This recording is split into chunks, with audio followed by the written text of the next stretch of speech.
NEET நுழைவுத் தேர்வை ரத்து செய்ய வேண்டும் என்ற கோரிக்கையை வலியுறுத்தி திருவள்ளூர் மாவட்டம் பொன்னேரியில் இந்திய மாணவர் சங்கத்தினர் கண்டன ஆர்ப்பாட்டத்தில் ஈடுபட்டனர். ஒன்றிய அரசு மோடி அரசு,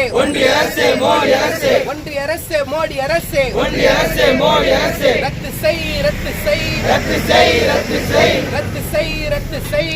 பொன்னேரி அரசு கலைக்கல்லூரி வாயிலில் நடைபெற்ற இந்த ஆர்ப்பாட்டத்தில் ஏராளமான மாணவர்கள் மற்றும் இந்திய மாணவர் சங்க நிர்வாகிகள் கலந்து கொண்டு ஒன்றிய அரசுக்கு எதிராக முழக்கங்களை எழுப்பினர். நீட் தேர்வு தொடர்பான விவகாரங்கள் நாடு முழுவதும் விவாதத்தை ஏற்படுத்தி வரும் நிலையில் தமிழ்நாட்டின் பல்வேறு பகுதிகளில் மாணவர் அமைப்புகள், சமூக ஆர்வலர்கள், வழக்கறிஞர்கள் மற்றும் பல்வேறு தரப்பினரும் தங்களது எதிர்ப்பை பல்வேறு வடிவங்களில் பதிவு செய்து வருகின்றனர். அதன் தொடர்ச்சியாக நடைபெற்ற இந்த ஆர்ப்பாட்டத்தில் நீட் நுழைவுத் தேர்வை முழுமையாக ரத்து செய்ய வேண்டும் என்று வலியுறுத்தப்பட்டது.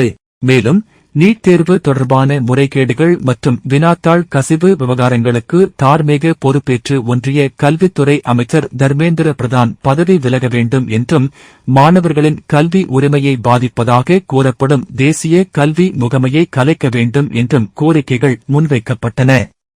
ஆர்ப்பாட்டத்தில் கலந்து கொண்ட மாணவர்கள் கல்வி அனைவருக்கும் சமமாக கிடைக்க வேண்டும் என்றும், மாணவர்களின் எதிர்காலத்தை பாதிக்கும் கொள்கைகள் மறுபரிசீலனை செய்யப்பட வேண்டும் என்றும் வலியுறுத்தினர். போராட்டம் அமைதியான முறையில் நடைபெற்ற நிலையில் சட்டம் ஒழுங்கு பிரச்சினை ஏற்படாத வகையில் காவல்துறையினர் பாதுகாப்பு பணியில் ஈடுபட்டிருந்தனர்.